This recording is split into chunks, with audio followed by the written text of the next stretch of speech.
Muy buenas tardes, amigos. Este es el programa Diálogos de Montoner. Bueno, en este portal siempre solemos tratar los temas económicos y hemos siempre intentado darle un énfasis optimista por los grandes proyectos, por la resiliencia del modelo económico. Santo Dios, acá hubo un gobierno como el de Pedro Castillo, un gobierno comunista, y no pudo cambiar el modelo económico. Eh, la política parece un campo de batalla, parece una guerra popular prolongada, las instituciones se erosionan cada día, pero los peruanos persisten en construir economía y a pesar de todos esos problemas políticos, la economía, el sector privado, los mercados son la columna principal sobre la cual se sostiene el Perú. El Perú no se disuelve por su economía, pero es hora de ponerle una nota pesimista. A nuestro entender, lo que está pasando en el Perú con el gobierno de Dina Boluarte y la gestión del ministro de Economía, José Arista, es que el déficit fiscal se está descontrolando. El año pasado, por ejemplo, la proyección del déficit era 2,4%. Se llegó a 2,8%. Pero además se llegó a esa cifra porque se adelantaron las utilidades del Banco de la Nación, una operación contable que no es normal. Pero de lo contrario, el déficit hubiera podría haber llegado al 3% del PBI. Y eso hubiera encendido las alarmas sobre los grados de inversión del Perú. Este año el déficit estaba proyectado para 2%, pero luego se cambió esa regla hacia el 2,8%, pero hacia junio el déficit acumulado es 4%. A ese paso no vamos a cumplir el problema del déficit fiscal. El déficit fiscal es el hueco que existe entre la relación de los ingresos con los egresos del Estado. El Estado está gastando demasiado, confirmando su nombre y su apellido de izquierda.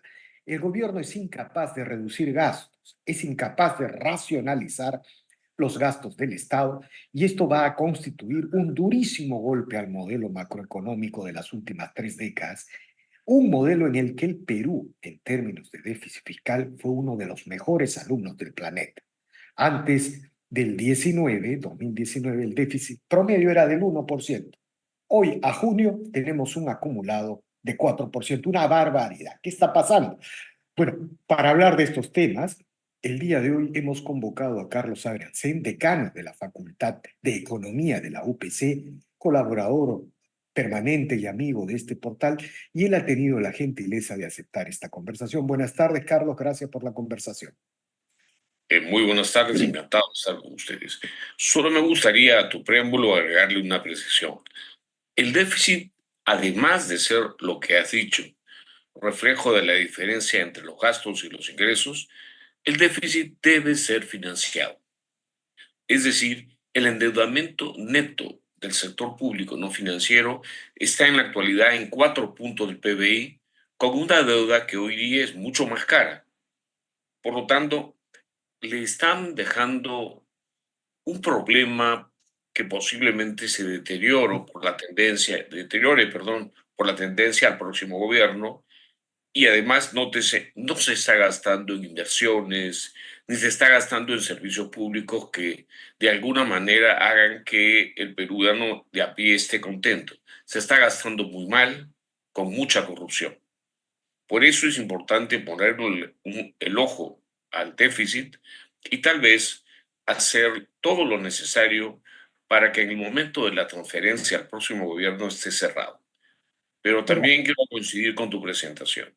Esto sería un infierno si estuviera Pedro Castillo y sus no muy iluminados colaboradores. claro, o sea, siempre en el análisis hay que ver el vaso medio lleno, ¿no? O sea, el Perú cometió el peor error que puede cometer una sociedad, es decir, elegir al peor, al menos preparado, y encima, comunista, con una visión colectivista, simplista de la economía. Generalmente cuando eso pasa en los países son destruidos institucional y económicamente. El Perú no lo ha sido así. Eso da para el optimismo, pero ahora que estamos analizando el déficit, te hago la pregunta directa. estimado Carlos, ¿se puede sostener que en el Perú se ha perdido el control del déficit fiscal? ¿Es correcta esta tesis o es una Es exageración? incorrecto. El ministro Arista tiene toda la responsabilidad y las herramientas, así como los congresistas, para ser lúcidos, para no seguirle haciendo daño al país. Esto es crucial. Es posible, no es estructural, no es indefendible. Y quisiera hacer una precisión que esta semana en el Montonero voy a tratar de enfocar. Yo dudo que se haya elegido a la presidenta y a los congresistas. Creo que la elección del 2021 fue bastante turbia, como muestra un caso de toda notoriedad pública en la actualidad, y que la actual, la que viene, tiene todos los amarres para asegurarnos que al final las entidades electorales terminen siendo los electores, los selectores. Y eso a mí me da mucha preocupación. Yo creo que el elector peruano, y no lo sabemos, pero sí pienso que no votó por el señor Castillo y no votó por Luna Galvez y la mayor parte de los congresistas. Fue una elección que manejaron los entes caviares en la ONP y en el jurado.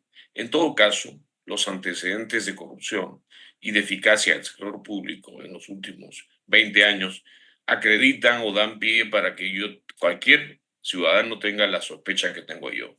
No creo que el elector vota mal, creo que la izquierda ha asegurado todas las clavijas para controlar incluso la próxima elección.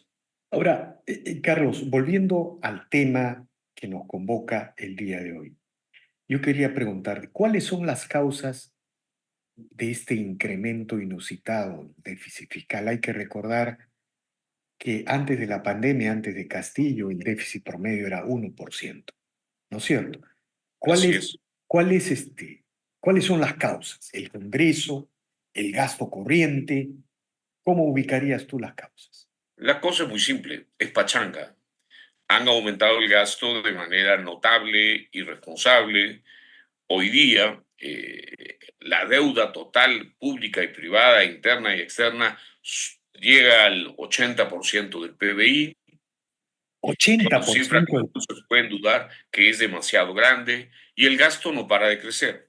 Si vemos, por ejemplo, las cifras solo del gobierno general, que es parte, en la actualidad el gobierno general gasta más de 60.000 millones de dólares y el resto del Estado, pues otros 60.000 más, que se están gastando muy mal y que están gastándose, dejándonos deudas. Ujú. Por lo tanto, esto no es casual, esto se debe a falta de austeridad fiscal y la falta de austeridad fiscal se corrige justamente con austeridad, Cuando gastando tú bien, hablas, gastando responsablemente. cuando tú hablas de la deuda pública que llega al 80% del PBI, No, no, de la deuda externa total del país. ok, ok. Pero digamos, la deuda pública en general no sobrepasa el 30% del PBI. No, ya sobrepasó el 30% hace rato. En realidad, la regla fiscal ha sido tan tergiversada como una minifalda que se convierte en un bikini muy pequeño, valga la metáfora. Está completamente, es un ejercicio fiscal, ya no es regla. El Perú no tiene el prestigio que le da tener una regla que cumple y respeta. Ahora, todo indica que al gobierno no le interesa este tema. Se lo está dejando Bueno, al próximo gobierno.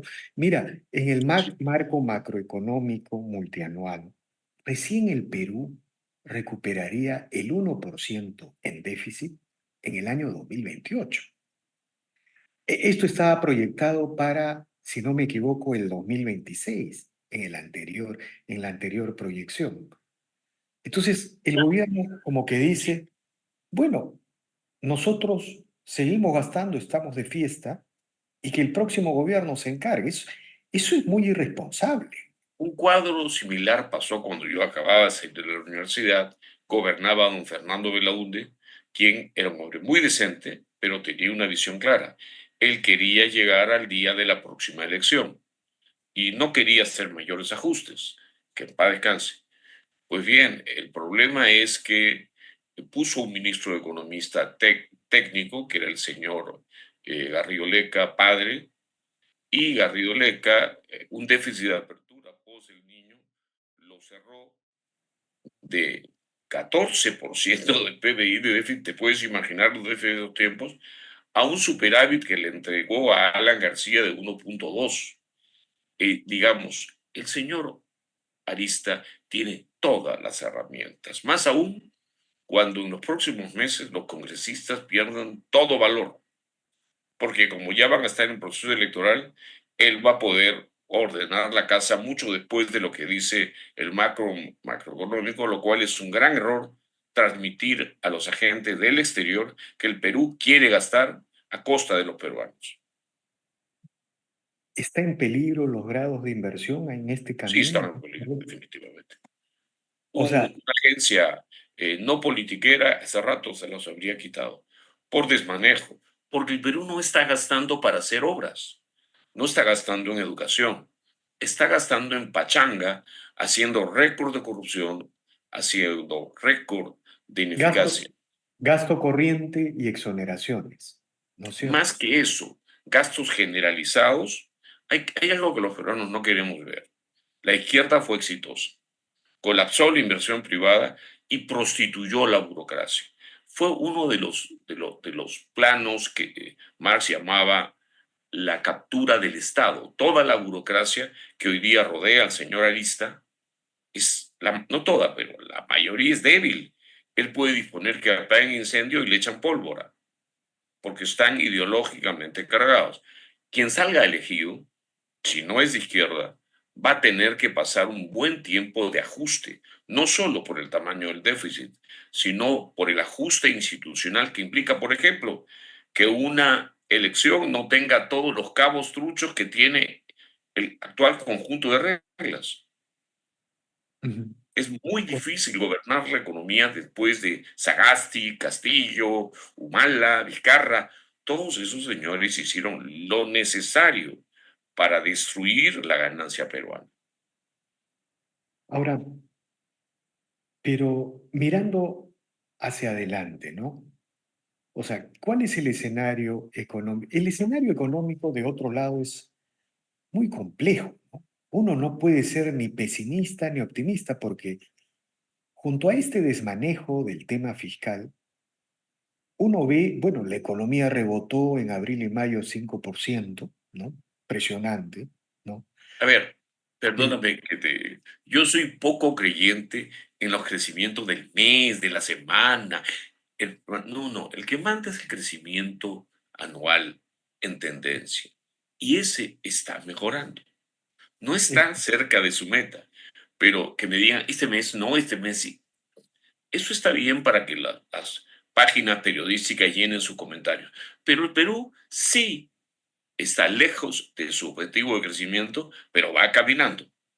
no, y además hay algo que impresiona, ¿no? El hecho de no haberse modificado las columnas principales del modelo a pesar del gobierno de Castillo hace que de pronto nos lleguen noticias como por inercia, ¿no? El puerto de Chancay, la culminación del aeropuerto Jorge Chávez, el destrave de Majesiguas 2, el reinicio de las actividades de Tía María.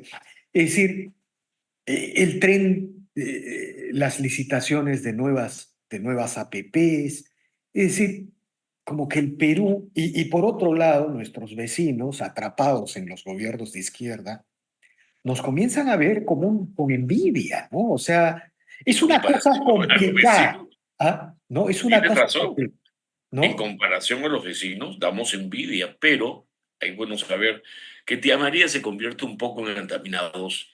¿Tú sabes cuántos años tomó que Antamina viera la luz y cómo lo vio? Entonces, hay que aprender del pasado. El Perú no tiene la historia que nos cuenta la izquierda.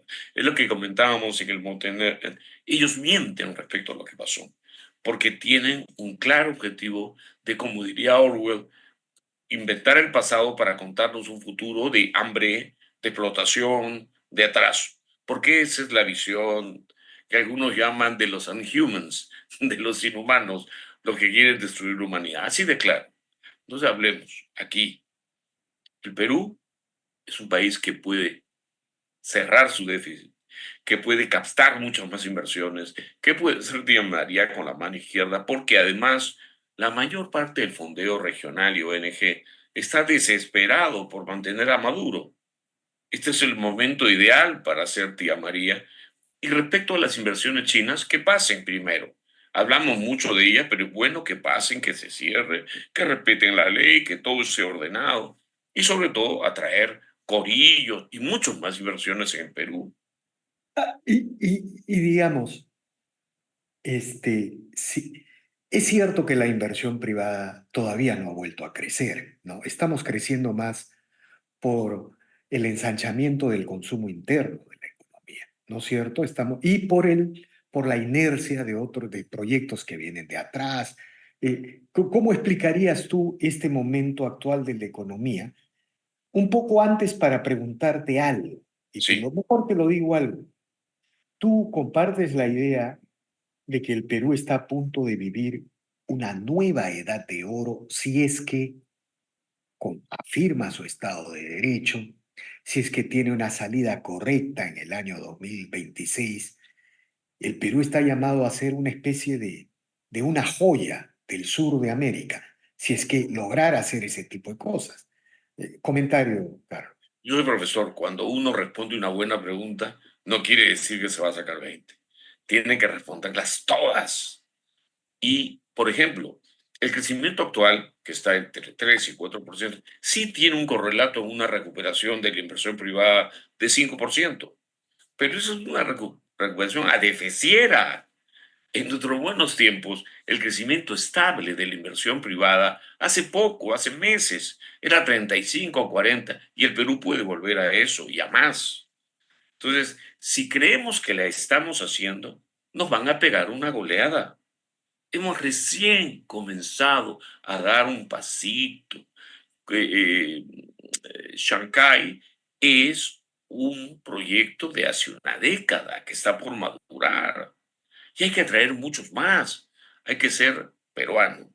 Hay que jugar como jugaba la selección peruana en México 70. Tú estabas muy chico, pero corrían la pelota. Lo de ahora no corre. Lo de ahora El Estado de Derecho y es vital. la salida en 2026, ¿no? A ver, Eh, mira, han deteriorado la institucionalidad a tal nivel que hace poco conversaba con un prestigioso abogado y me decía, muy suelto de huesos, qué suerte que no somos Uganda. que no Entonces somos, agarré que que no no somos, somos Uganda, un país africano. Agarré y puse las cifras de gobernanza del Perú con Uganda, con Zambia y con Congo. Y somos africanos. El trabajo de la izquierda no merece ser subestimado. Han hecho mucho daño, ellos saben hacer daño. Llaman a esto desmantelar. Han desmantelado la institucionalidad peruana. Todavía el producto per persona en Perú es mucho más alto que el de Uganda.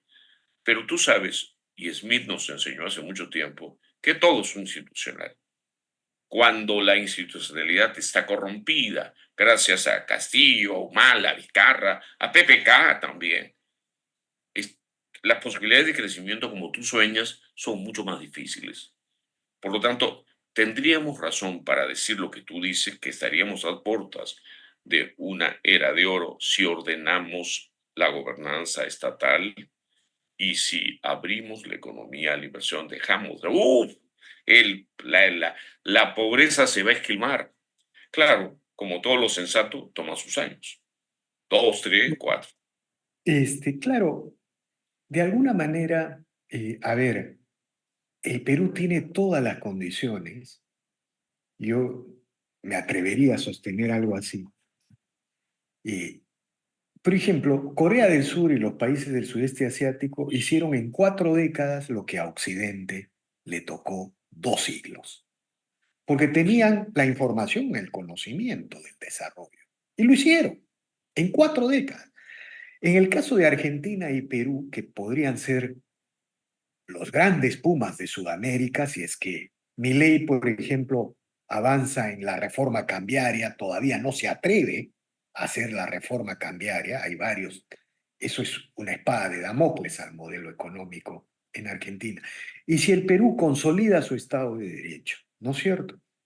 Y si Chile se libra de la amenaza de izquierda, de ese momento constituyente que lo paralizó, en las encuestas los tres candidatos principales de las encuestas son de derecha, eso no pasa en el Perú. En Chile parece que la próxima elección va a ser una guerra de derechas. Así aparecen las encuestas, aunque todo eso puede cambiar, ¿no es cierto?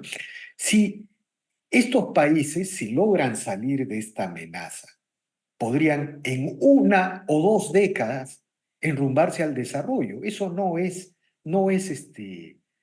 Yo, yo tengo una pequeña discrepancia con eso, porque también miré la cifra de Argentina de gobernanza y son también casi africanas.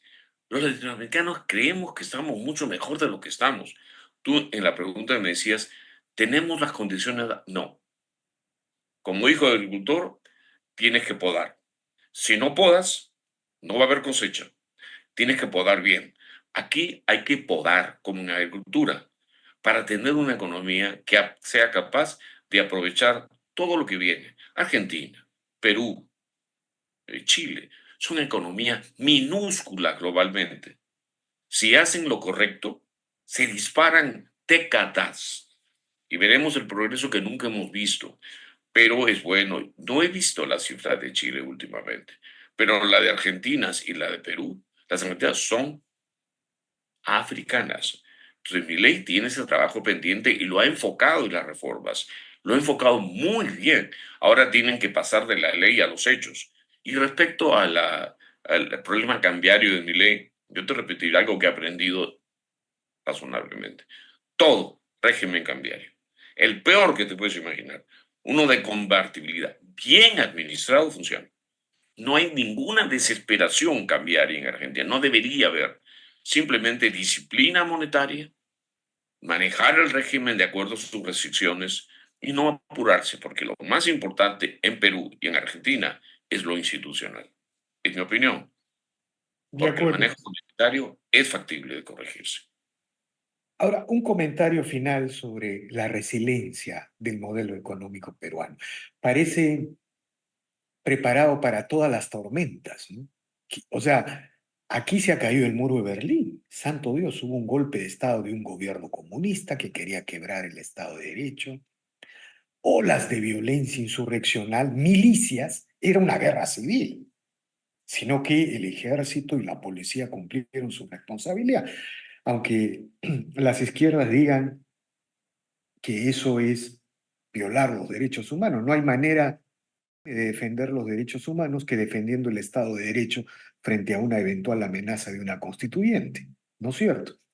Pero, digamos, este, la resiliencia del modelo económico peruano, ¿de dónde viene? Viene de la mezcla, porque el Perú no es inca pequeño. El Perú ha tenido chancas, huancas, paracas, y esa gente vivió la opresión inca cusqueña con gran valentía. Hasta el último día de existencia del imperio de los incas, todo eran revueltas en el Perú de andino. ¿En qué no era el Perú? Que era el Tahuantinsuyo. Esa mezcla con los españoles que ha hecho el Perú, que hoy día conocemos, tiene mucho de resiliente, es cultural. El peruano ama el progreso. El peruano es mucho mejor de lo que algunos tontos tratan de etiquetar. El peruano es maravilloso. Fíjate los venezolanos que tenemos hoy día han tolerado por una propina a un dictador. El Perú, con sus instituciones alicaídas, puso preso a este señor Castillo y tiene en total agresividad a una izquierda traidora que quiere ver este país convertido en un woke country o algo así. De No, el Perú tiene acuerdo, gente muy valiosa. de acuerdo, estimado Carlos, muy Es el agradecido. mejor país del mundo para vivir, te voy a decir. Efectivamente, Aunque lo podemos perder, claro que lo podemos perder. he escuchado a mucha gente que vive en Europa señalar que el futuro está en el Perú frente a la Por derecha. eso, por Un poco. supuesto. Yo Sí. estoy viendo gente de prestigiosas universidades europeas, pero no voy a venderlos. mostrar interés para venirse al Perú, Así porque es. aquí se puede tener familia, aquí se puede, pero si nos confiamos, terminamos en Cuba. De acuerdo. De acuerdo, Carlos. Infinitamente agradecido por estas Un placer. reflexiones. Seguiremos conversando como siempre los Un amigos. honor estar en tu programa, No, el Víctor. honor es nuestro, estimado Carlos. Bien, amigos, esta ha sido una nueva edición de Diálogos del Montonero. Regresamos en la siguiente edición. Gracias.